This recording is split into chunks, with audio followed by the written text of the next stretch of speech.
Halo teman-teman, pada video kali ini saya mau share bagaimana caranya kita mengolah data tanggal ya atau date ya menggunakan fungsi-fungsi yang ada di Excel. Untuk sesi pertama, saya akan menjelaskan bagaimana caranya kita mengambil tanggal, bulan, dan tahun dari suatu data yang tipenya date ya. Oke, sekarang saya ingin mengambil data tanggal dari contoh data ini ya teman-teman. Di sini ada data tanggal ya, tapi saya pakai formatnya bulan, tanggal, tahun ya. Karena saya pakai Microsoft Excel yang settingannya begitu. Nanti disesuaikan aja dengan settingan yang ada di teman-teman ya. Oke, caranya bagaimana teman-teman? Saya tinggal eh, ketik sama dengan lalu day ya, teman-teman ketik day aja, kurung buka, lalu tinggal dipilih tanggalnya ya, lalu kurung tutup, tinggal di enter aja teman-teman. Oke, kita udah dapat tanggalnya ya, tanggal 1. Kalau untuk semuanya, teman-teman tinggal tarik ke bawah. Nah, teman-teman langsung dapat seluruh tanggal yang ada di dalam range ini. Oke, sekarang saya mau sharing bagaimana caranya mengambil bulannya. Kalau ngambil bulannya gampang teman-teman, tinggal ketik sama dengan, lalu month, kurung buka, lalu klik tanggalnya, ya sel yang ada date-nya ya, kurung tutup, ya. Maaf di sini saya salah ketik nih. Oke, month, tinggal di enter aja teman-teman ya. Oke, langsung saya dapat bulannya. Ya, saya copy ke bawah, langsung saya dapat bulannya. Oke, ini saya kasih judul aja ya. Ini tanggal, ini bulan, ini tahun. Oke, sekarang saya mau sharing bagaimana caranya ngambil data tahunnya aja. Ya, gampang ya teman-teman, tinggal sama dengan year, lalu dipilih selnya. Oke, kita dapat tahunnya. Oke, jadi ini berguna banget ya teman-teman kalau teman-teman mau mengekstrak tanggalnya aja, bulannya aja, atau tahunnya aja dari suatu sel atau kumpulan dari sel yang tipe datanya tuh date ya. Oke, saya kan udah punya day, month, sama year. Bagaimana saya kalau mau saya satukan lagi menjadi tanggal lagi? Kita bisa pakai fungsi namanya date ya teman-teman. Jadi fungsi date ini uh, dia ada 3 parameter ya. Yang pertama adalah year-nya ya. Kita pilih yang ini ya. Lalu month-nya atau bulan ya. Lalu yang ketiga adalah tanggalnya. Oke, tinggal diklik aja, tinggal di enter maksud saya. Lalu tinggal di copy ke bawah. Ya, langsung dia kembali lagi jadi data date ya. Gitu teman-teman, jadi sangat mudah sekali kalau teman-teman mau ekstrak, caranya mudah sekali, tinggal pakai day, month, year, atau kalau untuk mengembalikan lagi menjadi tanggal, kita bisa pakai fungsi date. Oke teman-teman, sekarang saya mau sharing gimana caranya kita mencari selisih di antara dua tanggal teman-teman. Jadi kalau kita punya satu tanggal, lalu kita membandingkan dengan tanggal yang lainnya, kita mau tahu selisih antara dua tanggal itu berapa hari, atau berapa bulan, atau berapa tahun gitu. Ini seringkali kita temukan dalam pekerjaan sehari-hari di kantor ya teman-teman ya. Oke, caranya dengan datediff. Jadi fungsi yang ada di Excel namanya datediff teman-teman. Jadi saya punya contoh ya, ada range tanggal di kolom B, juga ada contoh di kolom D. Saya mau tahu selisih masing-masing barisnya ya. Oke, caranya dengan datediff ya teman-teman, tinggal ketik aja datediff. Lalu teman-teman tinggal pilih tanggal pertama, itu untuk parameter yang pertama, lalu parameter keduanya adalah tanggal yang keduanya, lalu parameter ketiganya adalah formatnya teman-teman. Kalau teman-teman maunya hari, berarti teman-teman harus pakai tanda D ya. D itu artinya day. Nah, jangan lupa yang kapital ya teman-teman, D yang gede, D yang kapital. Oke, jadi ada 3 parameter. Tinggal di enter aja teman-teman. Nah, teman-teman langsung dapat selisih harinya ya. Jadi dari tanggal 1 Februari 2025 ke tanggal 9 Oktober 2025 itu ada selisih hari 250 hari. Oke, ini saya kasih judul biar jelas. Oke, sekarang saya mau mencari selisih bulannya ya, teman-teman ya. Caranya sama, kita ketik date div, ya, parameter pertama, ya tanggal yang pertama, lalu keduanya, tanggal yang keduanya, lalu kita pakai format M yang besar ya, M besar ya, atau M kapital, artinya month ya. Lalu kurung tutup, tinggal di enter aja, teman-teman langsung dapat selisih dari bulannya. Oke. Lalu kalau kita mau cari selisih tahun, sama pakai date div juga. Parameter pertama yang ini, parameter kedua yang ini. Nah, di sini formatnya pakai Y besar ya, atau year ya. Oke, di sini dari 2005 ke 2025 berarti dia 0 ya. Oke, jadi kita langsung tahu ya. Sini 2026 ke 2027 1 ya, dan seterusnya. Jadi teman-teman gampang banget kalau teman-teman udah tahu ya, tinggal dipakai aja. Fungsi date div ini sangat berguna untuk mencari selisih antara kedua tanggal. Oke teman-teman, sekarang saya mau sharing gimana caranya kalau kita mau menjumlahkan tanggal ya. Jadi misalkan saya mau menambahkan beberapa hari di tanggal yang sudah ada gitu. Oke, caranya ya simple teman-teman ya. Teman-teman nggak perlu pakai fungsi apa-apa, tinggal teman-teman klik atau ya ketik tanggalnya lalu ditambahkan dengan berapa hari dia, yang berapa hari mau ditambahkan. Kita tambahkan dengan misalkan 2, saya mau tambahkan 2 hari dari tanggal 1 Februari 2025. Oke, jadinya tanggal 3 ya, betul ya. Tinggal kita tarik ke bawah. Oke, jadi kalau untuk menambahkan hari itu paling simpel teman-teman, jadi nggak perlu fungsi apa-apa, tinggal ditambahkan dengan hari, berapa hari ya, langsung dia akan mendapatkan format date yang sudah sesuai dengan hasil penjumlahannya. Lalu untuk yang bulan gimana teman-teman? Misalkan saya mau menambahkan bulan di sini, saya tetap ini untuk tambah hari ya. Nah di sini saya mau tambah bulan. Sorry ini kurang besar. Tambah bulan. Oke, saya pakai fungsi yang namanya edit teman-teman. Teman-teman ketik aja edit sama dengan edit.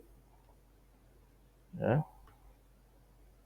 Lalu teman-teman klik tanggal yang mau kita jumlahkan, lalu ditambahkan parameter keduanya yaitu bulannya. Berapa bulan dari sejak tanggal yang kita ingin tambahkan. Oke, jadi cukup 2 parameter aja, kurung tutup, langsung di enter. Oke, ini gini teman-teman ya, cuman kalau kita mau ganti format tanggal misalkan, oke, teman-teman langsung dapat seperti ini. Jadi kalau pakai edit, dia perlu diganti menjadi formatnya menjadi format date ya. Oke. Jadi kan tanggal bulan Februari ya, di sini bulan April, berarti udah bener ya. Nah kalau mau menambahkan tahun, nah di sini agak tricky teman-teman.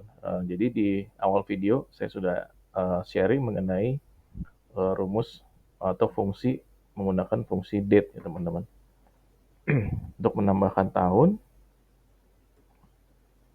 teman-teman bisa ekstrak dulu setiap tanggal bulan tahunnya atau bisa langsung aja sama dengan date ya. Nah yang pertama itu kan year ya. Oke langsung aja kita year lalu klik tanggalnya ya. Lalu ditambahkan dengan yang D2 ya. D2 itu akan menambahkan tahunnya aja. Lalu parameter keduanya adalah bulan. Bulannya adalah month ya. Month dari B2 ya. Atau tanggalnya. Lalu parameter ketiganya adalah day-nya. Oke. Day dari tanggalnya. Oke. Jangan lupa kurung tutupnya ya. Oke, tinggal di enter aja. Nah, dia akan dapat tahunnya, teman-teman. Jadi ada 3 cara ya, masing-masing. Untuk menambahkan hari itu gampang, nggak usah pakai fungsi apa-apa. Lalu untuk menambahkan bulan itu pakai edit ya, sini ya edit. Tapi kalau pakai edit langsung teman-teman harus diubah lagi menjadi format date ya. Lalu untuk menambahkan tahun ya teman-teman bisa pakai date biasa. Oke. Oke teman-teman, sekarang saya mau sharing gimana caranya kita dapetin nama hari dari data tanggal ya teman-teman. Oke, teman-teman bisa pakai fungsi teks. Oke, tinggal ketik aja teks di sini. Oke, lalu klik data tanggalnya. Itu untuk parameter pertama ya. Parameter keduanya teman-teman bisa isikan huruf D kecil ya, huruf D 4 kali. Ya. Lalu diapit tanda kutip teman-teman ya. Itu untuk format harinya. Oke, udah dapat ya Saturday. Jadi tanggal 1 Februari 2025 itu Saturday. Oke, kita cek apakah benar. Tanggal 1 Februari ya.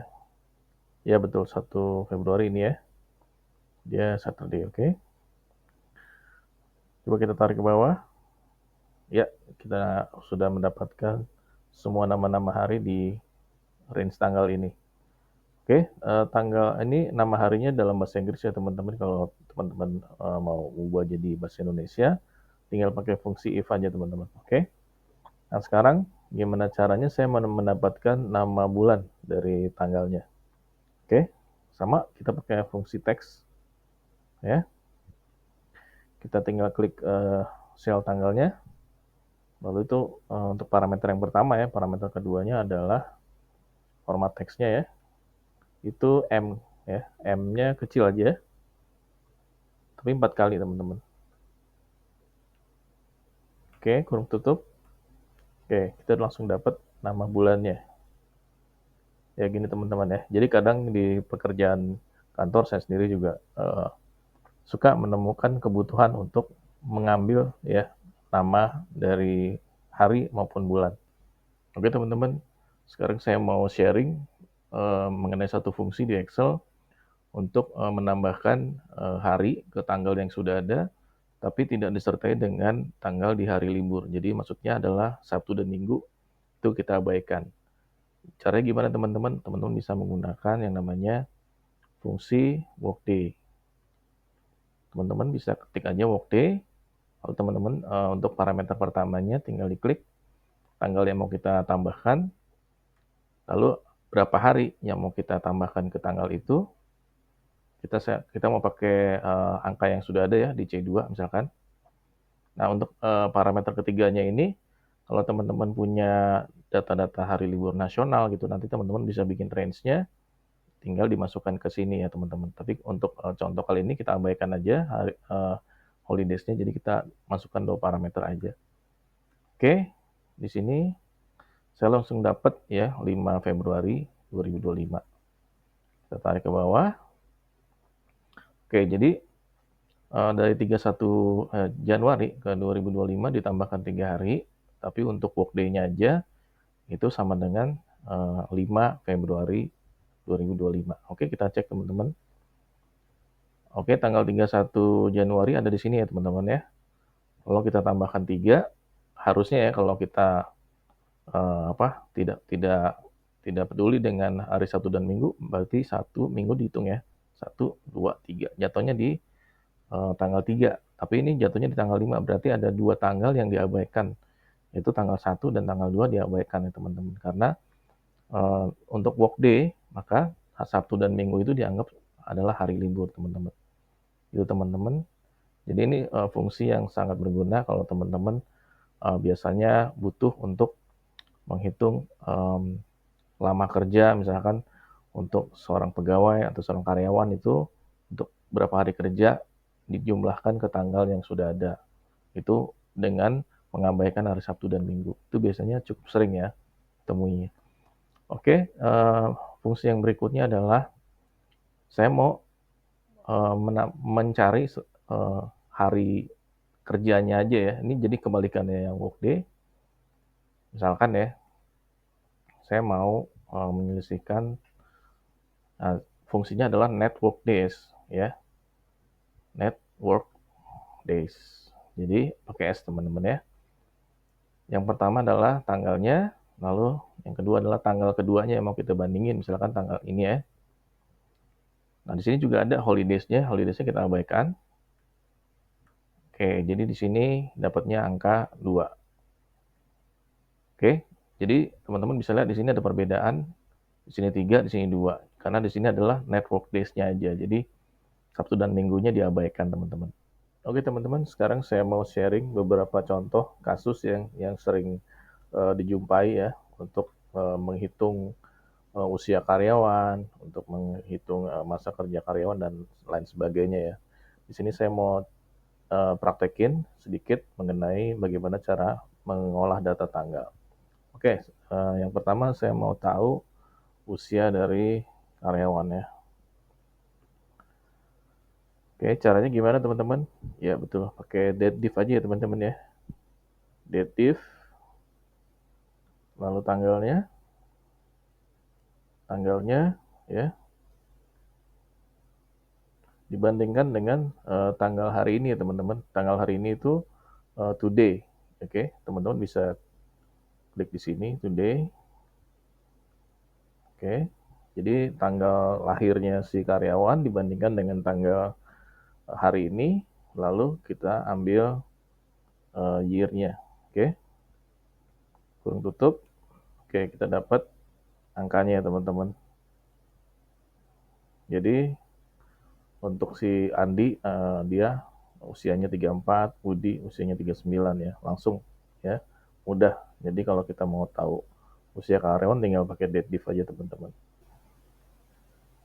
Yang berikutnya saya mau untuk menghitung ya masa kerja karyawan ya berdasarkan tanggal masuk karyawan. Jadi misalkan saya punya data tanggal masuk karyawan seperti ini ya, saya mau tahu masa kerjanya itu berapa lama. Itu masa kerjanya bisa pakai tahun ya, berapa tahun, berapa bulan gitu. Itu caranya gimana teman-teman? Jadi kita pakai div lagi ya, sama dengan div. Oke, lalu tanggal masuknya. Lalu yang kedua kita bandingkan dengan tanggal hari ini ya teman-teman. Jadi lalu kita ambil tahunnya ya. Oke, tanggal 5 ya. Tapi saya mau berapa tahun lalu berapa bulan gitu teman-teman. Oke, di sini kita sambung ya dengan tanda N. Nah, di sini spasi tahun ya. Ya, N itu artinya sini simbol N itu simbol dan itu gunanya untuk menyambung dua variabel gitu teman-teman ya. Jadi 5 tahun ya. Saya mau N lagi. Sorry, N. Kita bikin div lagi teman-teman di sini. Ya. Sama tanggalnya C2. Kita bandingkan dengan hari ini juga. Nah, di sini yang membedakan yang pertama adalah sini pakai YM teman-teman. Jadi year month. Oke. Jadi sisanya berapa bulan lagi. Jadi berapa tahun berapa bulan gitu teman-teman. Oke. 5 tahun 0. Di sini kita tambahkan bulannya teman-teman.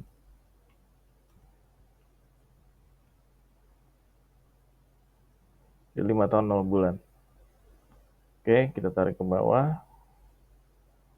Nah, kita udah dapat nih teman-teman ya. Jadi tanggal masuk 10 September ya 2018 itu sudah 6 tahun 4 bulan gitu.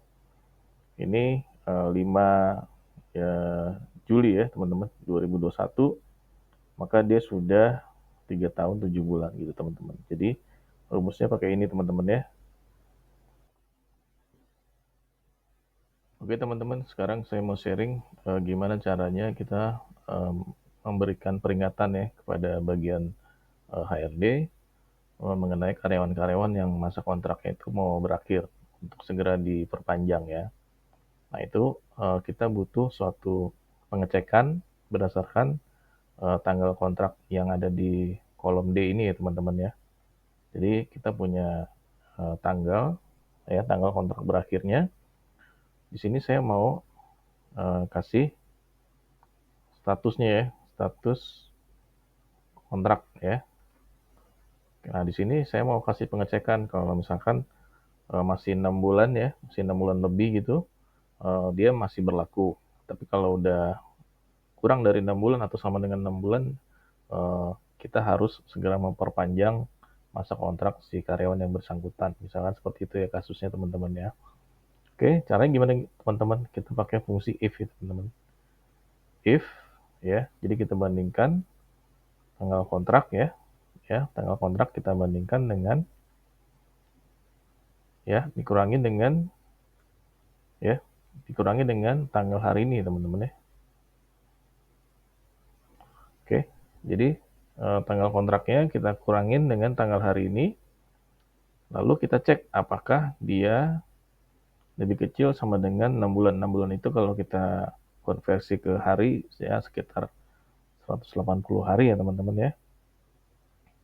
Oke, jika kondisi ini terpenuhi, maka kita beri peringatan segera diperpanjang. Kalau masih lewat dari 180 hari, ya kita kasih status masih berlaku. Oke. Oke, itu teman-teman.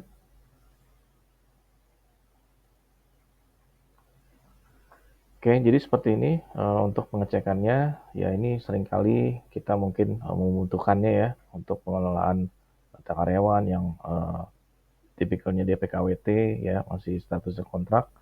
Itu kita pengen tahu status kontraknya itu harus diperpanjang atau tidak. Itu kita bisa pakai fungsi if, juga kita bandingkan dengan tanggal hari ini.